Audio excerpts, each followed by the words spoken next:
അപ്പോൾ ഗൈസ് നമ്മൾ മേടിക്കുമ്പോൾ നല്ല വീതിയുള്ള ബ്ലേഡ് മേടിക്കണം. വീതിയില്ലാത്ത ബ്ലേഡ് മേടിച്ചാൽ 3 പേരിൻ്റെ വീതിക്ക് നമ്മളിങ്ങനെ മാന്തിക്കൊണ്ടിരിക്കേണ്ടത് കണ്ടില്ലേ? ഇതുപോലെ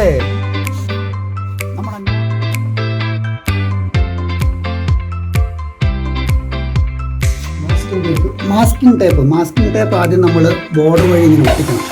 എന്നിട്ട് ചെയ്തിട്ട് ഈ മാസ്കിംഗ് ടേപ്പ് വലിച്ചെടുക്കുമ്പോഴാണ് നമ്മൾ കൃത്യം ചതുരത്തിൽ നമ്മൾ ചെയ്ത ബോർഡ് കിട്ടുന്നത്. അപ്പം മാസ്കിംഗ് ടേപ്പ് ഒട്ടിച്ചിരിക്കുന്നുണ്ടല്ലോ അല്ലേ, 4 സൈഡിലുണ്ട്. എന്നിട്ട് നമ്മൾ കലക്കിയ പൊട്ടി ഇതുപോലെ ഇങ്ങനെ തൂത്ത് വിടണം.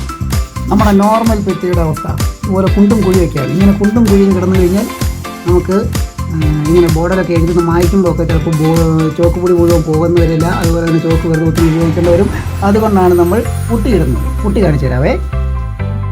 ഇതാണ് പുട്ടി, ഞങ്ങൾ മേടിച്ച പുട്ടി. വാൾമാർക്സിൻ്റെ JKSMൻ്റെ 1 കിലോയുടെ പുട്ടി. വില വെറും 45 രൂപ. കാണാലോ, 45 രൂപ.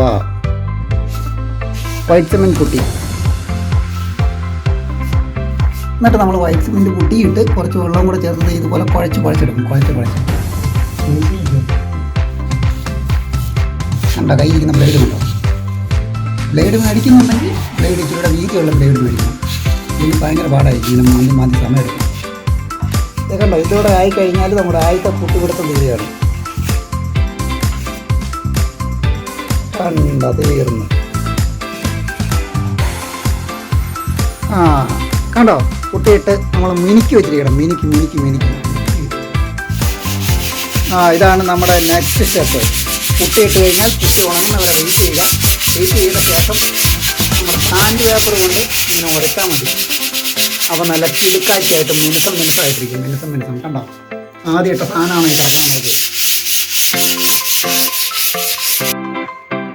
കണ്ടോ ഗൈസ്, അവസാനം നമ്മൾ ബ്ലാക്ക് പെയിൻറ്റ് പഠിച്ചു വെച്ചിരിക്കുന്നു.